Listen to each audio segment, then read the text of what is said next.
Okay, let me put this away because I hate when these are showing. Okay, ready? Good, I'm not gonna smile and then I'll do a smile to make up for it. Hey, John, I can see you. All right, I'll do a smile just to make. All right, another one. Go wider. Did you just get in? Okay. Can you see me or no? Next time, Over you there. feel like a big shot. You gotta be I always look so mad. It's so sad that I have such a mad face at all times.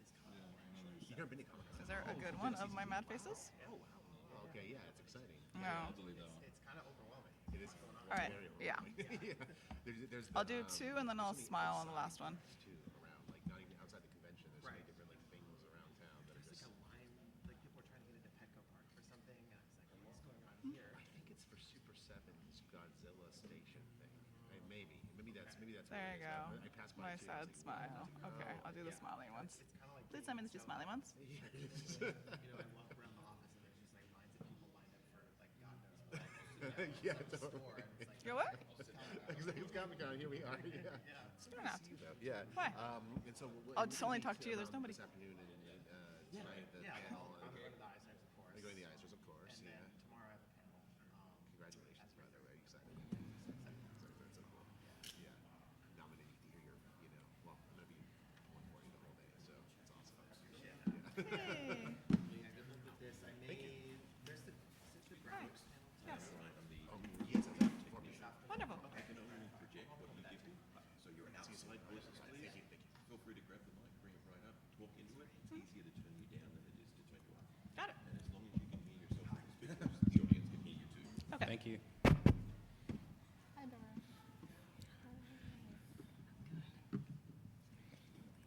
Hey, how are you? Hi, everybody. Happy Comic-Con. How we doing?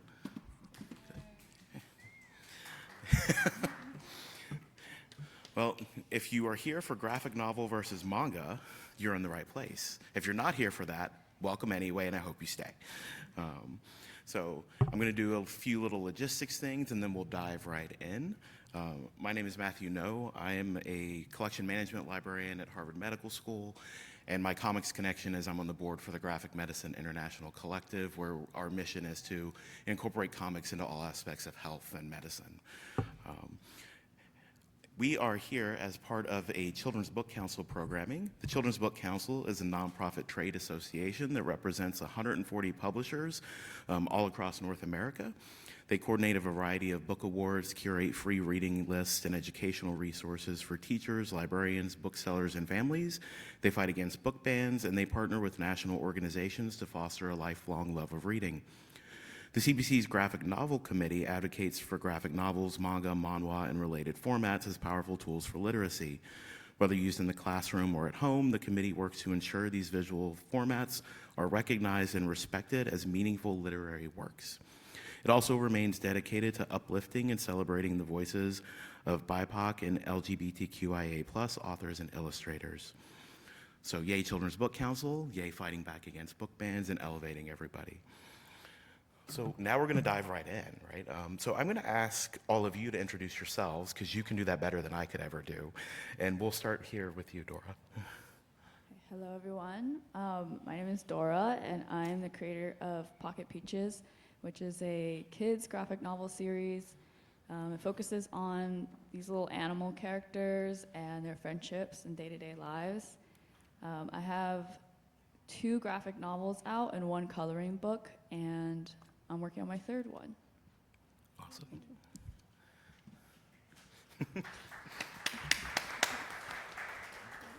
Hey everyone, my name is Samuel Sattin. I'm the writer of the Unico, new Unico series from Scholastic Books, and I work with, from Scholastic Graphics, and I work with Tezuka Productions in Japan to do in a Japanese artist team, Gurihiru, to work on kind of a bridge project to bring a character from the 70s back to life named Unico. Let's see here. I also have written a bunch of other graphic novels and written some nonfiction books as well, and really excited to be here.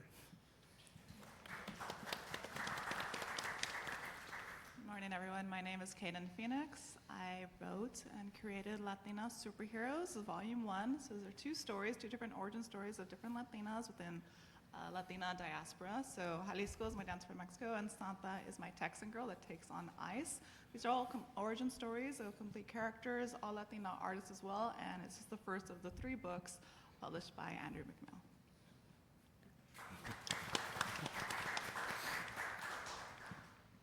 I'm Odunze Ogugwo, I go by Whyt Manga online. I'm the writer and illustrator of Apple Black here, and co-founder of Saturday AM, where Apple Black is published and serialized. This is the 5th volume in front of me, currently working on the 6th. And also, we're going to have some of the work be reformatted for our deal with Webtoon and a bunch of other things. I also do some video tutorials online teaching people how to create comics. So happy to be here and talk about all things graphic novels, manga, and the rest.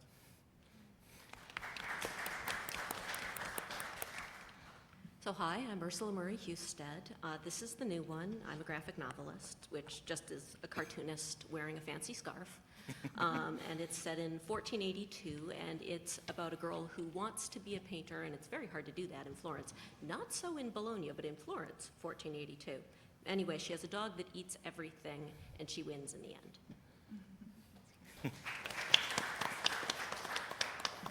Great, thank you all for being here.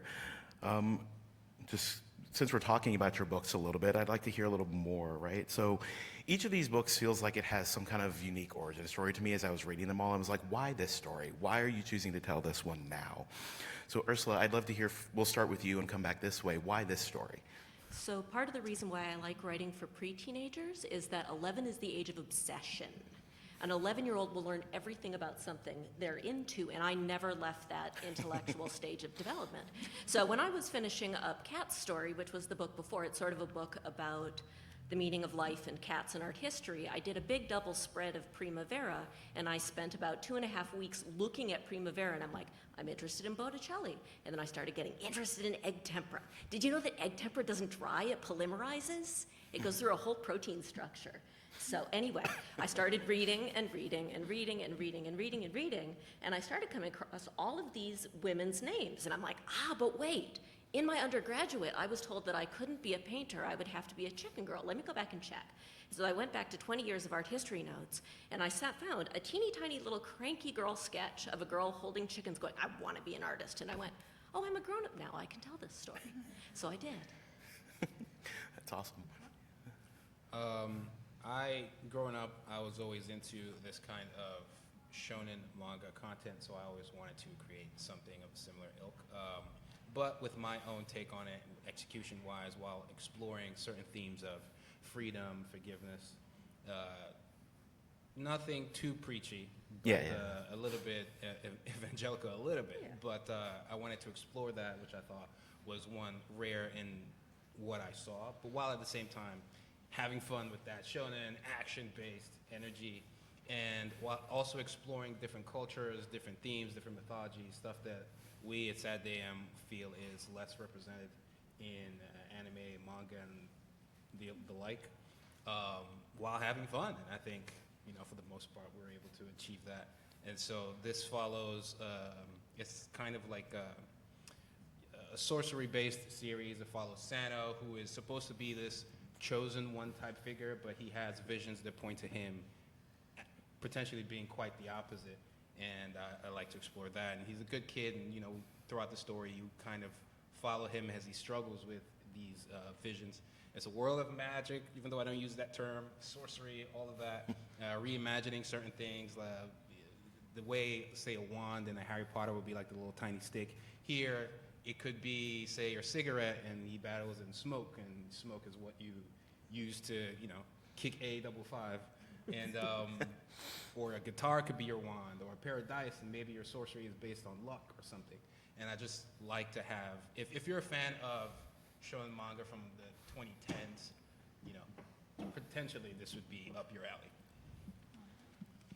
Hi, everyone. So I'm a millennial, so I grew up with lots of really great action movies in the 90s, as well as all the animated Disney movies as well. And so I kind of just mix them together. If you see, like, they're very Disney inspired with a little bit of anime. They're not as pointy chins, but they're more on soft chins and still with the big eyes, but not too big eyes. If you look at the art's very amazing, not the artist, but I'm actually really happy and proud of my artist. But that was the idea that I went in going. And me as a writer, I come from screenwriting. It's like, okay, what do I want to see on the big screen? No one's paying me. I can write anything I want. And of course, my first thought was a Latina superhero. And so I was like, great, I can write that. And so I wrote out, I thought of 5. You know, they're a team, right? Because it's a universe if you have 5 superheroes. And different diasporas, which I think is very important. Because when we think of Latina in movies or Latino, we think of Chicanos. And I am Chicana, so I'm Mexican-American. But, like, where is our Dominican? Where is our Puerto Rican? Where is our Cuban, right? We just don't get that representation in media. And so it is very important. And so that's why they're all very different, and different locations, different demographics, all that within my world. But why? Because it's important. I would say we all know representation is important. You do need to see yourself on the screen. You need to see yourself in the books to actually believe it, right? Like, we are villains. I have my villain, but we are also mentors. I have a Latina mentor. I have a Latina superhero. So it's like, why not? Why don't we get that equality? Right? And that's literally one of my main intentions underneath all of that. And now why superheroes, besides me growing up seeing like Gina Davis and Sigourney Weaver, is one, because we should believe we are superheroes, because we are, but also it's an extra layer. It's a very important factor to me. Like, Superman saves Metropolis, and he'll always say Metropolis, right? Batman will always save Gotham. But who saves girls, right? Unless you're Lois Lane, nobody really cares who you are. In reality, in our world here. And so storytelling reflects democracy.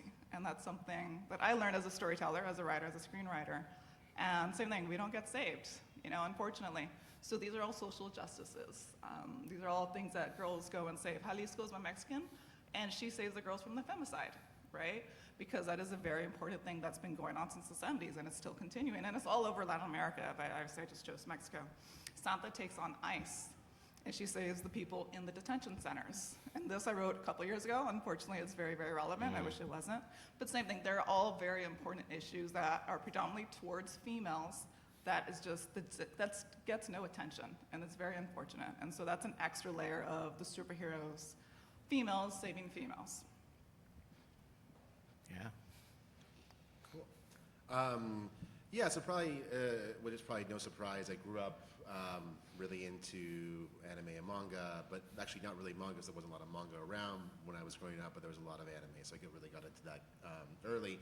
But then I discovered Osamu Tezuka when I was a little bit older, who, if anybody doesn't know, he's basically considered the god of manga. He created Astro Boy, and so he kind of like laid the foundations for the modern kind of manga and anime industry as we know them today. And this character is one of his characters from 1976, so from quite a long time ago, named Unico, and it was a really special, interesting character that created. It's essentially a unicorn with amnesia that's being chased by an evil goddess through time and space, and it's a great story. It's a story about memory and time and kind of fractured, and what happened, why why people in particular, and why anybody would want to do good even if they can't remember who they are or why they're doing it. It was originally created in full color and read right to left as opposed to left to right, because he wanted to, and it was created in collaboration with Sanrio. It was supposed to be kind of their new, it was supposed to actually become like their Hello Kitty, but then it didn't really work out that way. I think it was a little ahead of its time. But it's an incredible story. It's a little bit of, it's a melancholy story, but it's also a hopeful story. And I think it's one that could really, what I really wanted to try to see if I could get it reimagined for a new generation of readers, because I think it's relevant and inspiring. And thankfully, with working with Tezuka Productions and Gurihiru, we were able to do that. And then we were discovered by Scholastic, who gave us the opportunity to do that over a long period of time. So that's the story of why I'm here today with the second book in the Unico series. Okay. Wow, okay. I feel like these are all really great, like, deep important stories. Obviously, I write for 6 to 9, and growing up, I was really drawn to stories like Frog and Toad and like Winnie the Pooh, so more like wholesome slice of life stories. And so when I was approached to write a graphic novel about my characters, I think that's kind of the approach that I wanted to go to. So these are all very like focused on small daily moments. There's no like magic, not a lot of action, but my goal is to kind of provide like a comforting read, especially in the state of the world now. You know, I think it's really important for children to have a place that is just like cozy and inviting. And so that's kind of the goal with my book series. And so, yeah, with every book, I guess I'm just expanding on their world a little bit. And I hope to like, I don't know, both entertain like children, but also like maybe older readers too, who just want something like sweet and simple to forget a little bit about like their normal worries. And yeah, so I think that's the goal with Pocket Peaches. It's a little bit on the opposite side, but I think it's also important to have, you know, these sort of spaces for children. Yeah, for sure. And I promise older readers it is cozy and cute and will make you feel okay. It's not just for kids. So let's poke at, that's me again. Let's poke at our panel title a little bit, right? We're called Graphic Novel versus Manga. I don't think we have to fight. They're great. Both are great. They're all comics, right? But let's poke at it a little. And how would any of y'all describe the differences between these two, right? And Odunze, maybe we start with you with, you know, Saturday AM. Y'all are really big in doing this and bringing these stories to different audiences and different kinds of manga. So how do you deal with the difference between these terms?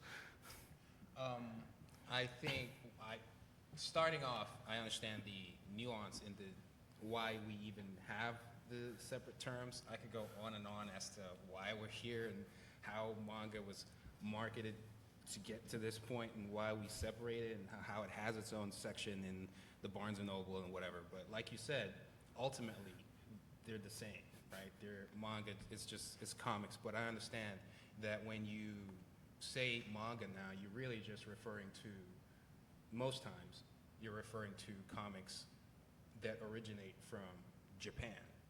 But now, especially in recent years, that's become muddy. And so, because at the end of the day, if I lifted up a Naruto graphic novel, even now, I'm saying graphic novel even now, but a Naruto manga volume 1, and I called it a graphic novel, I wouldn't be wrong, you know what I mean? But I understand why we have the separation, and that's the clearest distinction when using it in these terms, where if you say manga, you're most times, especially in journalistic circles, you are referring to comics that originate from Japan, but ultimately, it's the same.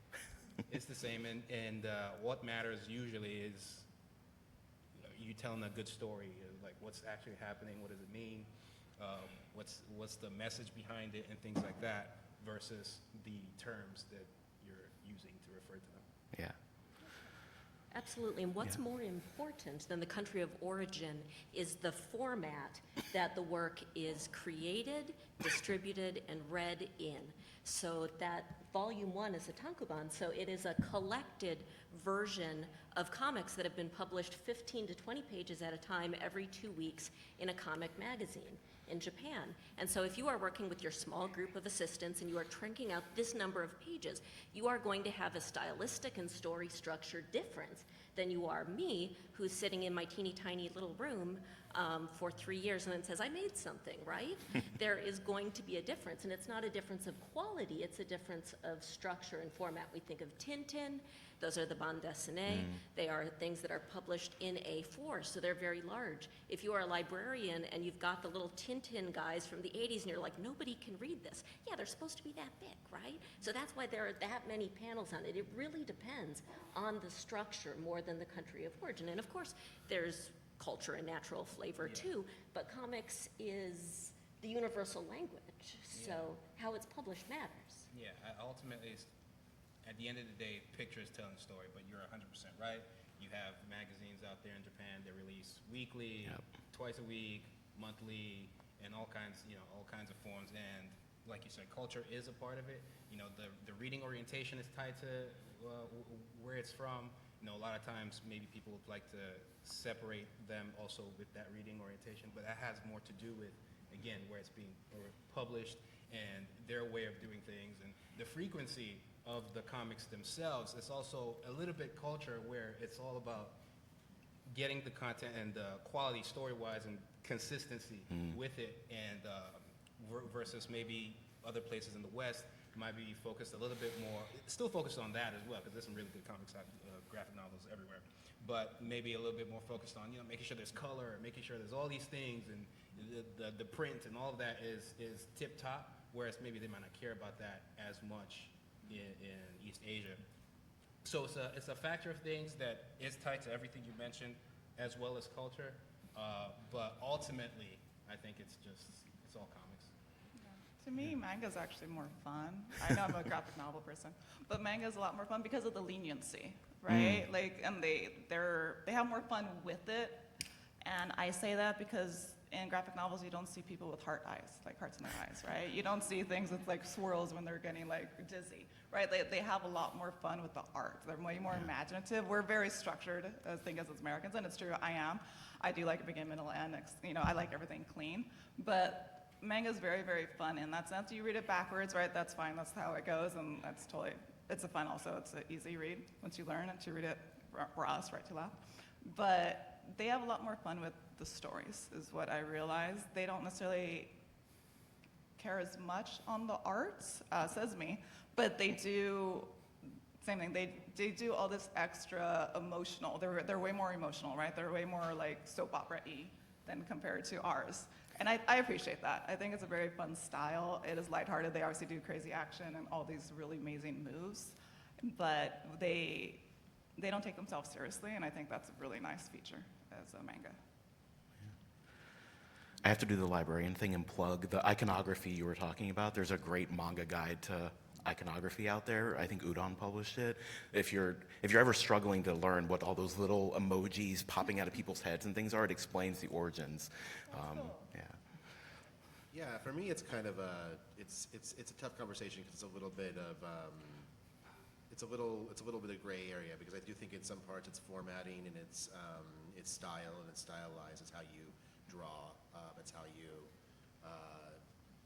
lay out your panels and how you create, you know, and how it looks like aesthetically. But it's also kind of about, manga is also a way of storytelling, and so it's kind of like, you know, a lot of manga takes a lot more time to set a scene. You might notice that a lot of times you see like, sorry about that. You'll see sometimes when you're reading manga, it takes a lot longer, in a good way, in my opinion, to set a scene or to draw out scenes, draw out characters, focus in on certain emotions and certain ways of, in certain moments of both action and inaction. And I think that's partially stylistic and it's partially cultural. So it's like, you know, I think that what a lot of people who are making manga, hybrid manga, whatever you want to call it, you know, from other parts of the world, they are pulling from those cultural traditions as well. You know, and the kind of different kinds of, in which, and a lot of manga has done as well from Western comics. And so it's actually, Tezuka himself was a huge fan of, one of the famous stories that about him is he once saw a poster for Fritz Lang's Metropolis. And not even seeing the movie, he went and created a series called Metropolis. That was all his own thing and had nothing to do with the actual film of Metropolis. And then it served as a springboard for a lot of other ideas of his. He also reimagined Crime and Punishment, a lot of other interesting stories. So I think it's like, it can be considered to be an international, it's a language. It's a visual language, and it's a language. And it's kind of like how you choose to interact with that language. Lastly, there's kind of that sort of conversation that comes into things like the champagne conversation, like is it sparkling wine or champagne, you know, which is kind of one of those interesting conversations to have. Like sometimes you can say, well, yeah, okay, it's not champagne, but it tastes better, you know, or whatever, or it tastes different, or it tastes similar, or it tastes the same. You know, so you kind of have to think about that as well and be, I mean, respectful and approach it in a, you know, in a respectful way, I think, is the most important part of it. Yeah, definitely. Did you want to add anything, Dora? Or can I ask you to talk about webcomic transition from, because this started out as web stuff, right? Yeah. So how did you go from web comics to getting it printed, and did you have to do a bunch of format changing? And So yeah, before I started making graphic novels, Pocket Peaches was like I posted comics on Instagram, but they were very much like the 4-panel short comics, like comic strip style. Yeah. And so I started making those without like any expectation of writing or drawing graphic novels. But then like one day, Andrew McMeel approached me and was like, "Oh, have you ever considered making graphic novels?" And at first, I kind of pushed back. I was like, "Could I make an anthology of comics instead?" Because that's what I'm making, like the small comics. But they wanted like a graphic novel, so that's like a story over the whole entire book. And so I actually had to go and like borrow a bunch of graphic novels from my library and like read a bunch of things just to, so I was more informed. But so basically I didn't translate any of the comics to my book. I had to like sit down. I knew the characters, so I like made character sheets. I kind of had an idea of their personalities and the world, but I had to like write the story from scratch. But I think that was fun. That was like a way to explore these characters' lives more that my comics couldn't. Cool. So yeah, all of these are basically their own stories, and then there's also short, like funny gag comics online. So if you enjoy this, you can go find more, or vice versa, right? Yeah, that's true. That's true. Yeah, and I think so speaking of like finding more in seriality a little bit, right? With manga in particular, it's very serialized traditionally. And then manga is having this surge of popularity. It's been going on for a while, but like the pandemic really hit the surge strong. And Ursula, you mentioned that 11-year-old age range, you get obsessed with something and want to know everything. Some of us never leave. Most librarians never leave. We live there. But do you all think, most of your all's work here is serial kind of storytelling. Ursula, I think your book's a one-off. But do you think there's something about the seriality that's important to comics, to getting the reader hooked in? And does that impact how you all are structuring your stories at all? Anybody can jump in whenever. I think it just depends on what kind of story you want to tell. Yeah. I think that I have mixed feelings about serialized manga. I love serialized manga. Of course, I've been reading it forever, but sometimes, of course, I will not, dare to try to read One Piece, for example, which is like That's what I was thinking about. 5,000 volumes. I'm not sure how many it is, but it's like things like that get a little daunting. But yeah, I think it just depends. I mean, sometimes I love one-shot manga. Sometimes, like there was that great, I can't remember what his name is, but the guy who does Chainsaw Man did that book Look Back, which is really lovely. And it was a short, one-shot, wonderful book. So I think it depends on what kind of story you want to tell and how big the story is. If it's a bigger story, it needs more volumes. I echo what he's saying. It depends on a couple factors, and you can see some of that even here with TV, like how long is Family Guy? There are some stories that lend themselves to that form of storytelling and that form of output. Yeah. And then there are some cases where you want to do something one-off. And then there are some cases where you can take, sticking with the One Piece, where, you have that 1 million chapter or whatever going on, but then you have one-off stories within One Piece that you can tell. Okay. And you have some feature-length films, anime, where it's just one. You don't need to have watched or read anything else to be able to come in and be a part of the story. So there is that much flexibility with whatever it is you want to do. And I think depending on who you are as well, it might appeal to you, or in some cases it's not going to appeal to, because I know a lot of people who don't read or watch One Piece for that very reason. And then now they're trying to come up with a remastered One Piece that is a little bit quicker and straight to the point. Because again, that also the anime was trying to, it came out at a time where there were also, the anime also has like a bajillion episodes. Yeah. And it doesn't want to get ahead of the manga. So if you're watching anime back then, you see the two characters staring at each other. They stare at each other for like a couple minutes, and before you know it, the episode is over. So it's kind of stretched out, and so now they're condensing things. And, but you also see a change in the serialized stuff from Japan now, where it's rare you see another One Piece. Right. So it just ultimately depends on you, what you want to do, your audience, what they want to do. There are people who like to be able to grow with the characters and see where they are today. And you read all those Naruto chapters, and now you're seeing him with a kid, and you're like, you have your own kid. I don't know. It just depends on. I mean, I'm reading Boruto right now. I gotcha. Yeah. So it depends. Yeah, the anime one's interesting. Like those recuts of Dragon Ball Z, where there's a lot less just powering up for 6 episodes, right? I still like the power up for 6 episodes, but that's what I grew up on. But different attention span, I think, right? Switch gears slightly, right? We talk a lot about like the power of comics to connect with readers, for understanding, for empathy, for getting stories out there. I'm curious about that's how we pitch it to parents and getting librarians and educators on board. But you all are all creators and all comics readers. So I'm always curious, what got you into doing this? Well, like, why are you a fan? What got you to comics in the first place? Dora, do you want to start? Sure. Well, I've always loved like writing and telling stories and also drawing, but for some reason I never considered making graphic novels, which is like the combination of both of them. Until, I had the chance to create Pocket Peaches. I actually didn't really read that many like comics or graphic novels growing up, so I'm kind of like discovering them like through this.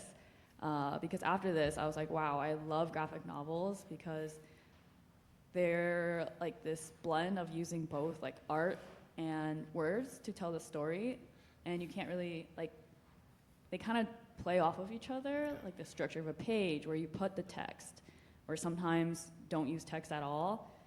And so to me, it's like this perfect opportunity where I can really use both my love for drawing and for writing into this like one mixed medium.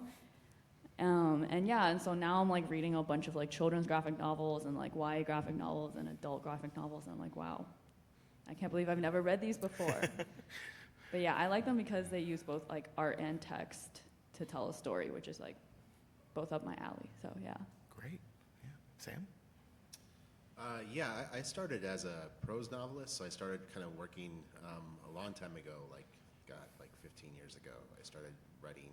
I wrote some really weird, kind of almost avant-garde prose novels that don't read them if you care, I just don't. But it's like, it was basically, they ended up being very comic book specific.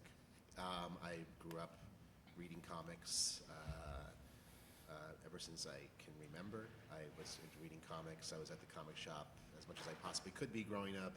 And so, I decided what I was going to do is go to the first comics MFA program in the U.S. I was the guinea pig class in 2013, and I decided to enroll in that program, and it was amazing, and I still love it.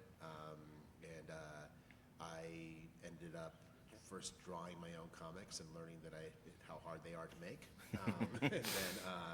and then I ended up working with an illustrator there to create my first one, and I loved it. I learned how to basically write in a different way completely, and it's been my singular passion ever since. Great. Yeah. Okay, so continuing, because I come from screenplays and screenwriting and directing. So I wrote out my feature-length screenplay, the first one, which was Jalisco, and I shot a short film as a sizzle to pitch it, and everyone I showed it to, everyone I spoke about, they're like, it should be a comic book. And every time I was just like, no. And so it happened over and over and over again, and I kept saying no because I don't do comics. I can't say that now, but I had never read a comic book up to that point.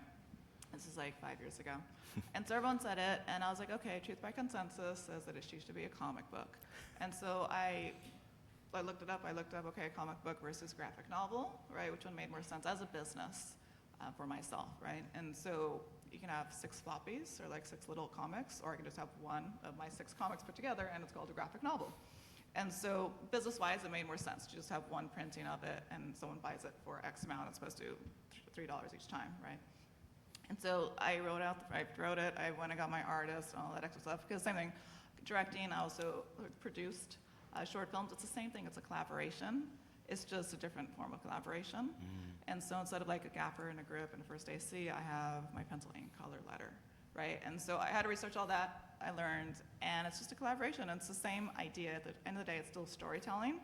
Instead of moving pictures, moving frames, you get one frame to say, have this one person say this one line.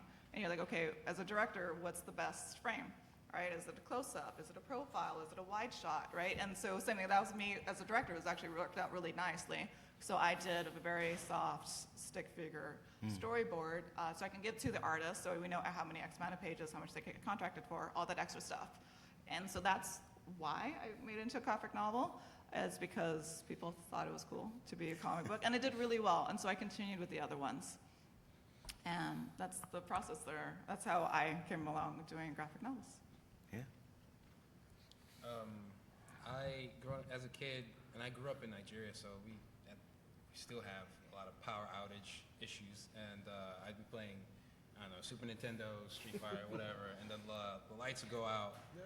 But mentally, I want to continue, and I see like the drawings on the cartridges, and so I just started drawing those, and it just kind of stuck. And I wasn't, looking back, I do not remember actively trying to make friends, but anytime I was drawing, say I was drawing in class and just continuing that trend, they flocked to me because they like the pretty pictures.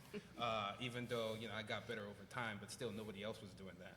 And it was how I made friends. It's what I liked to do. I always liked that kind of content. I always liked to be entertained. I always liked all forms of storytelling. If animation was what I picked up, then that's what I'd be doing. But it was much easier to just draw comics. You're relying on less people, especially starting off. And it just stuck that way. And then there are some series that had an impact on me, like again during the 2010s. The Shonen Jump, Bleach, Naruto, One Piece, Gintama, funniest anime of all time.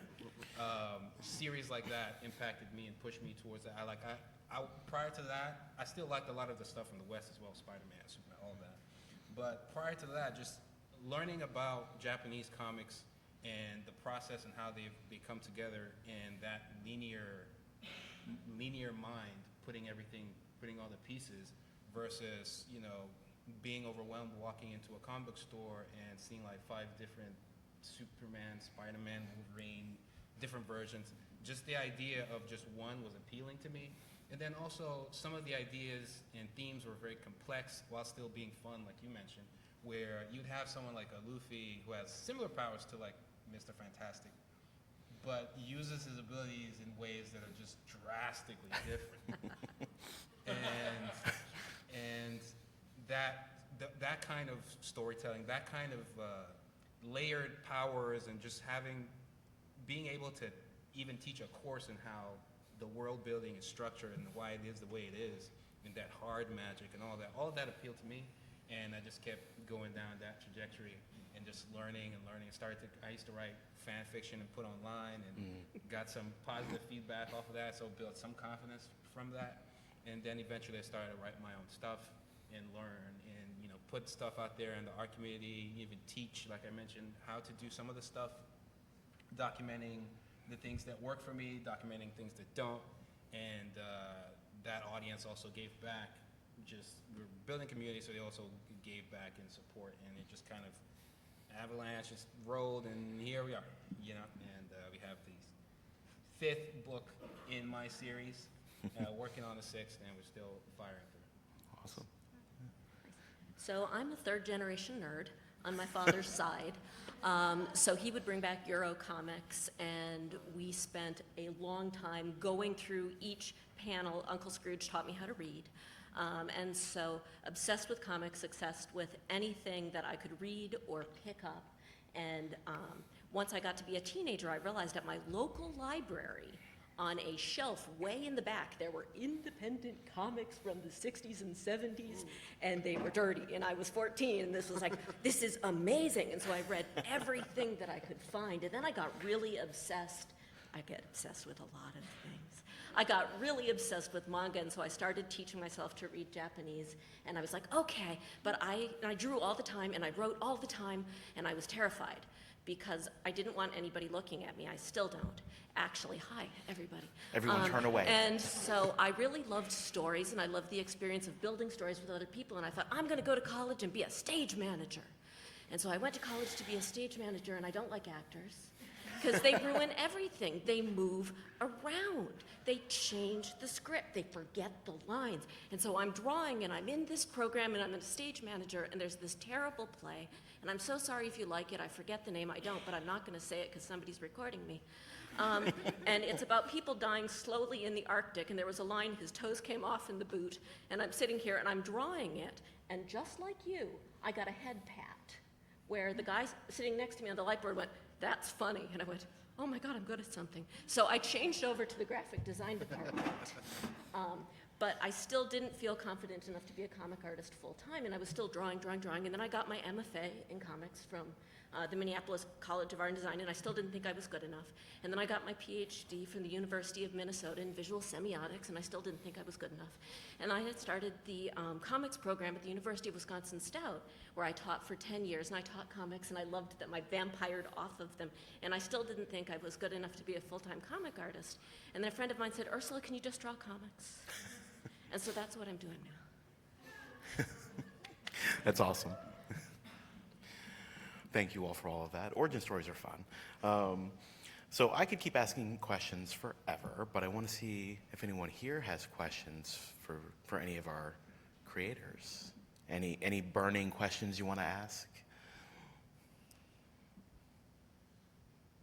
Okay, keep thinking. Oh, no. In your story process, how do you determine what you're working on, especially like 5 volumes, et cetera, doesn't come across as repetitive or derivative of something you've already done, and continue to build the world? How do you come up with new ideas?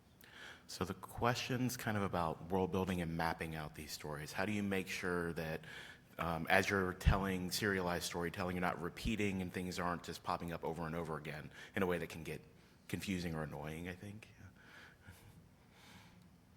Okay, so each of mine are origin stories, 5 origin stories of different superheroes, and then the last one is a team-up called La Brava, and it's the first Latina superhero team ever created in comic book history. And so back to what I was saying, I care about social injustices and us getting our equality, of course. And so they're each actually, they take on different social injustices. So femicide, ICE, domestic violence, gun control within the schools, which also goes with teen suicide, which is the number 2 killer of all teenagers in the United States. And so there are little things that I care about is really the thing. It's not necessarily, say, personal to me, but it is something I very much care about. And so if, you know, like for example, that she takes on ICE, and like ICE is actually a person, right? Because you have to have an actual villain, a physical villain. And so Irene Chavez Estevez, she personifies ICE, and she's a corrupt politician running for mayor in this town full of luchadores, right? So it's not like she's actually our hardcore, our version of ICE, but what does she do if anyone goes against her? She imprisons them. Right, so us as adults, we understand, kids get the story, okay, there's this bad person, we need to go against the bad person, right? So it's a different level, like Simpsons, right? Like there's different levels of what the actual meaning is, depending on your comprehensive level. And so I think that in the sense of what do I want to say to the audience, in regards to this, I do also have princess series. They're definitely not hardcore, they're very cute and adventurous, they don't fight because they're kids. But it's what do I want to say, and am I going to have a good time reading it, in hopes that also the reader as well.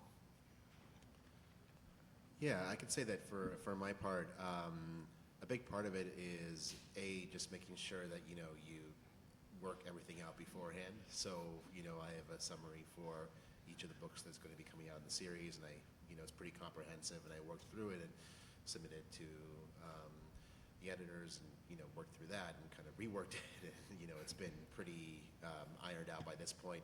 And then also the importance of collaborating with your co-creator, with your artists.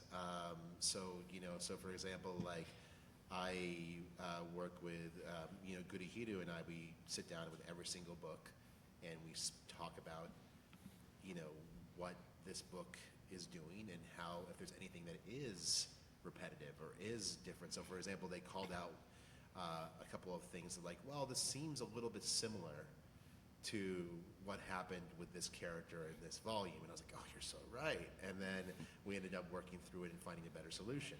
And so sometimes it's really good to have other eyes other than your own on your work, because you get so close to it that you don't really, you can't always see exactly how, what you're doing half the time. So, yeah.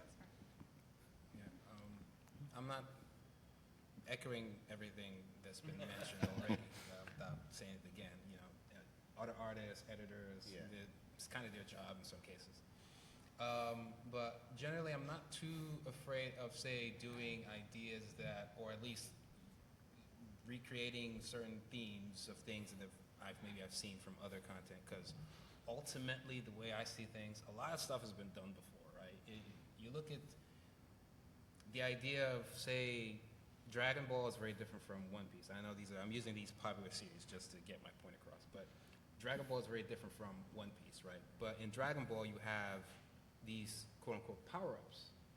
Almost every shonen series has some version of a power-up. One Piece, Bleach, whatever. So depending on what it is, some ideas have already been done before. It'll boil down to your execution and your unique voice to really set it apart.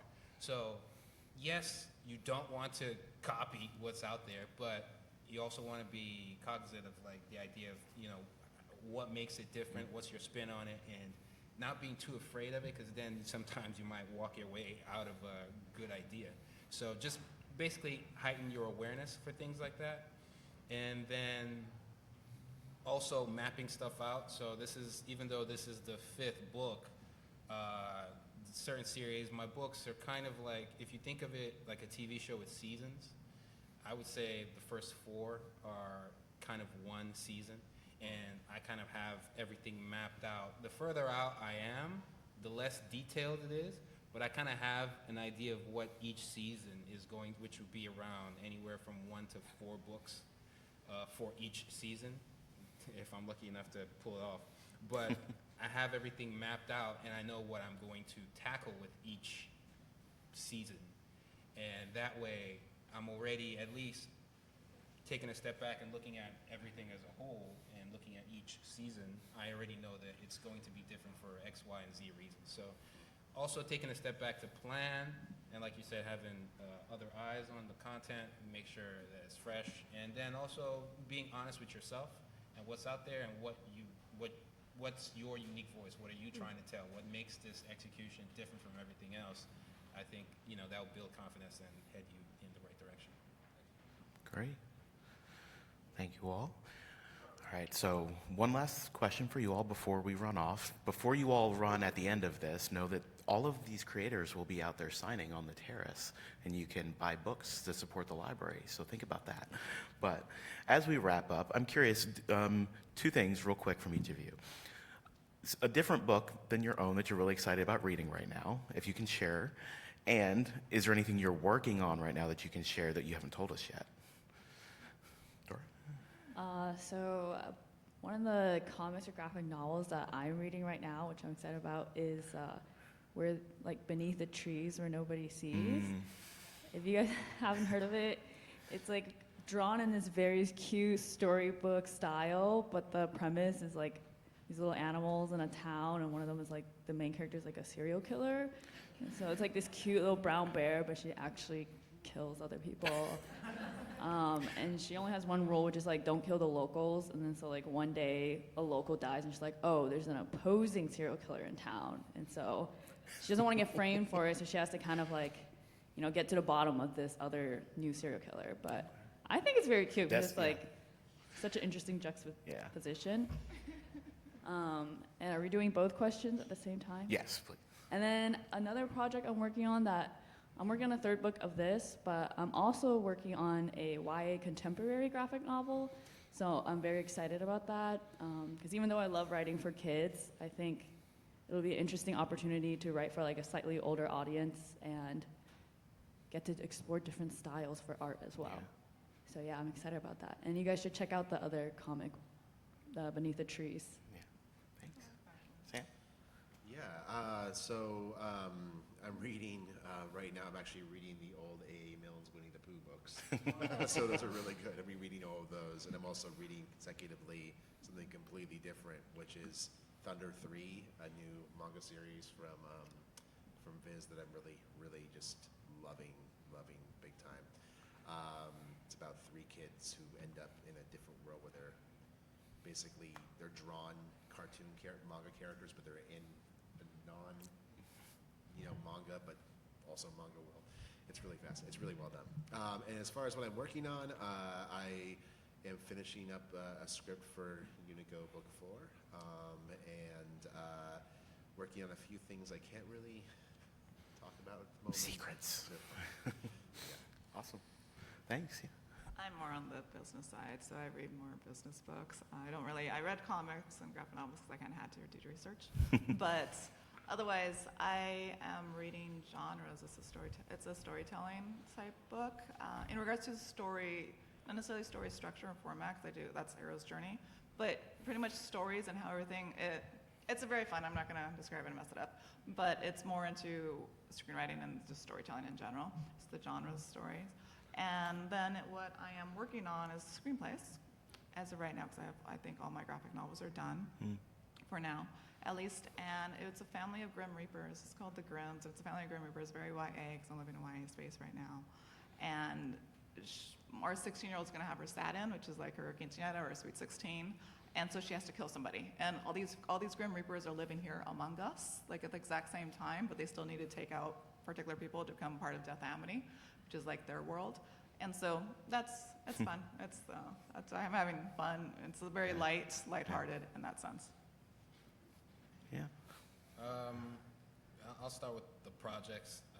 We're working on actually converting some of the print comics into vertical scroll comics. Oh, okay. In an official partnership with Webtoon. And so I'm actually getting a lot of the content, at least that first season, colored and then cut up in a creative way. It's almost like being a director. It's like a new adaptation of vertical scroll reading, which is a fairly new thing from, I think originates, correct? Don't quote me, but from Korea. Yeah. And we're working on a lot of Saturday AM series with that, starting with Apple Black, which will be out this fall, right? So starting this fall, and I'm excited for that. More accessibility for the comic itself. And we're working on a video game with the Saturday AM characters. So it's almost like all our characters in one video game fighting 2.5D tag fighting game, which I'm excited for. So that's been announced, and we're currently working on that. One of the comics I'm excited for as well is another Saturday AM series, Clock Striker, which is, best way I can describe it without butchering anything is the same way, your One Pieces have like your pirates and your Bleaches have your death gods and then you have your Saiyans and you have your doctors. They always pick like a job and then give them guns and swords. But in Clock Striker, they're engineers, and it follows this young physically disabled, because she doesn't have a fist, but she makes one, kind of like Iron Man, kind of puts it together. And she's trying to become a smith, which are these engineer warrior types. And so if you're into like shonen series and you want to see a smart girl put stuff together and make magic happen, I highly recommend that as well. So you're gonna have her versus maybe even some of my characters in the fighting game. So I'm excited for that. Nice. So I'm working on another graphic novel. It's about kids who are making a garden based on World War I victory garden plans, and they're falling in love with each other and screwing things up. It's a like story, not a love story. And for novels, I just read The Mathematician Shiva, which is about theoretical mathematical proofs and family drama, and it's so good. And for comics, there's Tim Probert's The Lightfall series. The 4th book is coming out. It's like a fantasy story about hope and love and going through hard times, and we need that right now. And I've been rereading Maisani Koku, and if you haven't read Maisani Koku by Rumiko Takashi, read Maisani Koku. It's amazing. Awesome. Well, thank you all so much for sharing all of that and being here with us. Can we get a round of applause for our awesome panel?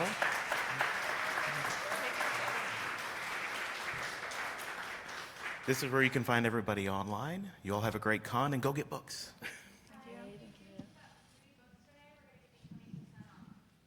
Awesome. Can I get you to take a picture of all of us? Should we take these? Thank you. They're gonna We grab can it for totally us. do. Absolutely. No, we need one really fast, though, with Oh. this. You guys get in really fast, sure. please. It's so we need the background, that's why. I'm going to hover awkwardly in front behind you. Please do.